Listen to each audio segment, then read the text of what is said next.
বন্ধুরা, আমি মৌসুমী চলে এসেছি তোমাদের কাছে। জীবনে কিন্তু প্রচুর বাধা আসবে, সেখানে থমকে দাঁড়ালে হবে না।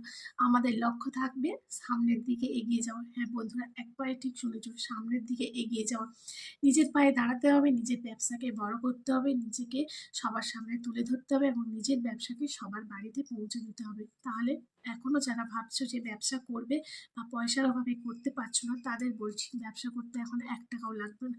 সুন্দর মোবাইলটা যে তোমার আছে, তুমি তোমার মোবাইল থেকেই ব্যবসা শুরু করতে পারো। শাড়ি থেকে গয়না থেকে শুরু করে সমস্ত কিছু তোমরা মোবাইলের মাধ্যমে সেল করতে পারো। সেটা কিভাবে করবে, কিভাবে ব্যবসাটা স্টার্টিং করবে, সেটা আমি তোমাদের বলে দেবো। তার আগে তোমাদের অনুরোধ থাকলো মৌসুমী অনলাইন শপটা একবার ঘুরে দেখো। আমি যেভাবে নিজের ব্যবসাটাকে গড়ে তুলেছি, তোমরাও সেইভাবে ব্যবসাটাকে গড়ে তোলো, সবার মনের মধ্যে পৌঁছে যাও, সবার ঘরে ঘরে পৌঁছে যাও। আমার চ্যানেলে যে তোমরা ভিডিওটা দেখছো, ওই চ্যানেলের উপরে লিঙ্ক দেওয়া আছে, লিঙ্কে ক্লিক করলে সরাসরি পৌঁছে যাবে মৌসুমী অনলাইন শপে।